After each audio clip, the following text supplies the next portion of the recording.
Le narcissisme. Quand on entend ce mot, on pense tout de suite à des hommes, des figures de pouvoir, des leaders charismatiques. Mais et si les choses étaient en train de changer? Aujourd'hui, on va se pencher sur une idée assez provocatrice, celle d'une féminisation du narcissisme. Alors qu'est-ce que ça veut dire concrètement? C'est ce qu'on va essayer de démêler ensemble. C'est vraiment la question qui va nous guider. Et attention, soyons clairs tout de suite. L'idée, ce n'est absolument pas de pointer qui que ce soit du doigt, pas du tout. Notre objectif, c'est de mener l'enquête, de décrypter un phénomène culturel qui est, on va le voir, hyper complexe, en s'appuyant sur les analyses qu'on a pu étudier. Alors, avant toute chose, il faut poser une base, une distinction qui est vraiment cruciale pour la suite. D'un côté, on a le trouble de la personnalité narcissique, le fameux TPN.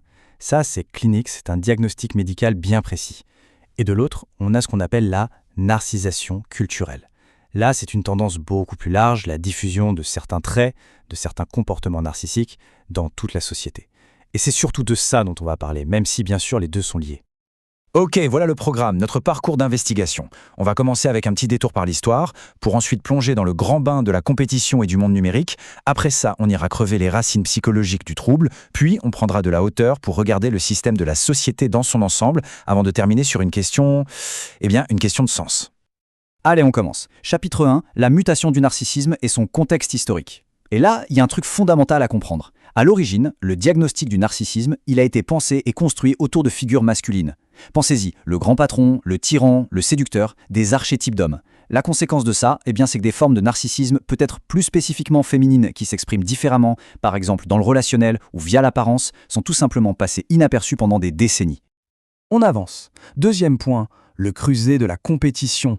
Et là, on touche vraiment au cœur du réacteur, à un changement radical dans les attentes sociales qui pèsent sur les femmes aujourd'hui. Regardez bien ce qui s'est passé. Avant, dans un système qu'on peut qualifier de patriarcal, la compétition féminine était, disons, indirecte. Elle se jouait sur le terrain de la réputation, de la beauté, du mariage. Le narcissisme était en quelque sorte contenu. Aujourd'hui, c'est complètement différent.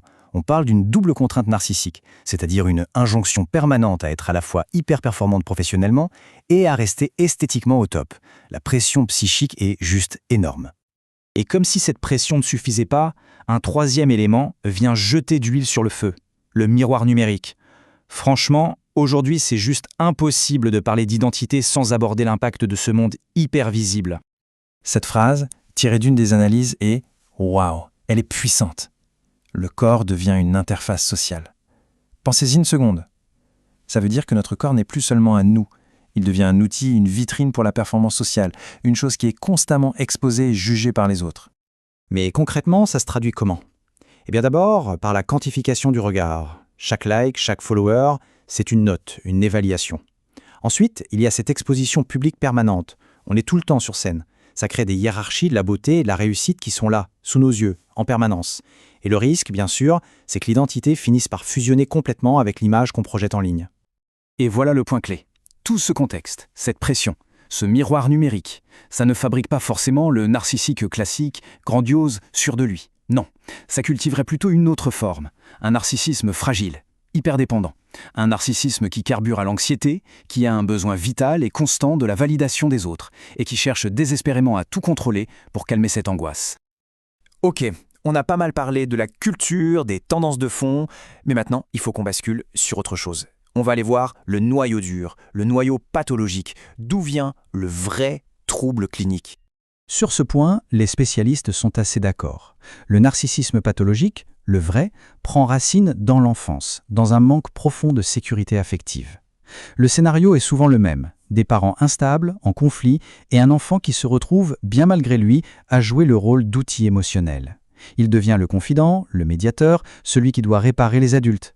Résultat, son soi se construit sans jamais vraiment intégrer l'autre, sans comprendre ce qu'est une limite saine. Et ça, c'est le terreau parfait pour la pathologie. Et ça, c'est vraiment le truc à retenir de cette partie. La source est formelle. La véritable usine à fabriquer du narcissisme pathologique, ce n'est pas Instagram ou TikTok. C'est la dynamique familiale. Les réseaux sociaux, eux, agissent comme un gigantesque mégaphone, un amplificateur, mais ils ne sont pas la cause première du trouble. Bon, maintenant, il est temps de prendre de la hauteur. On a vu l'individu, la famille, mais tout ça, ça s'inscrit dans quoi? Comment ces dynamiques s'intègrent dans un cadre beaucoup plus large? L'analyse nous invite à regarder du côté de notre système de société, de ce qui est parfois appelé son système d'exploitation. Ici, l'analyse que l'on étudie fait une distinction entre deux grandes vagues de féminisme. D'abord, un féminisme historique, dont le but principal était l'émancipation et la protection des femmes. Et puis, une forme plus contemporaine, que l'auteur qualifie de féminisme hégémonique, qui serait, elle, fonctionnellement alignée sur les valeurs de notre économie de marché. L'autonomie individuelle avant tout, et la compétition comme moteur central. Et cette phrase, elle est assez percutante pour résumer cette idée. Libéré pour être exploité, non protégé pour transmettre. L'idée ici, c'est que l'émancipation, dans ce contexte, pourrait paradoxalement devenir une sorte d'adaptation aux lois du marché. L'individu est libéré des anciennes contraintes, oui, mais pour se retrouver seul, en compétition directe avec tout le monde, plutôt que protégé au sein de structures qui permettent de transmettre quelque chose. On arrive à la fin de notre parcours. C'est le moment de synthétiser, de rassembler toutes les pièces du puzzle qu'on a posées jusqu'ici, l'individu, la famille et la société dans son ensemble. C'est la crise de sens. Alors voilà la synthèse que propose l'analyse. Au fond, on n'aurait pas affaire à deux problèmes différents, mais bien à deux visages, deux expressions genrées du même symptôme. Lequel ? Une adaptation à un monde où les structures sociales traditionnelles se dissolvent. D'un côté, le narcissisme qu'on qualifie de masculin va s'exprimer par la quête de pouvoir, la domination, parfois le retrait. De l'autre, son pendant féminin s'exprimerait plutôt à travers la visibilité, la gestion de l'image et une forme de contrôle sur les relations. Et la conclusion de tout ça, ce n'est donc pas du tout une histoire de guerre des sexes. C'est bien plus profond, bien plus systémique. Ce serait une crise de la transmission anthropologique. Le narcissisme, qu'il soit masculin ou féminin, ne serait finalement qu'une stratégie d'adaptation, une sorte de réponse immunitaire à un monde devenu instable, un monde qui a perdu une partie de ses repères. Ce qui nous laisse avec une dernière question, une question un peu vertigineuse pour finir.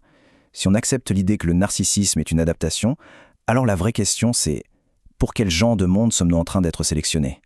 Quel type d'humain notre société est-elle en train de favoriser ? Je vous laisse avec ça. La question évidemment reste ouverte.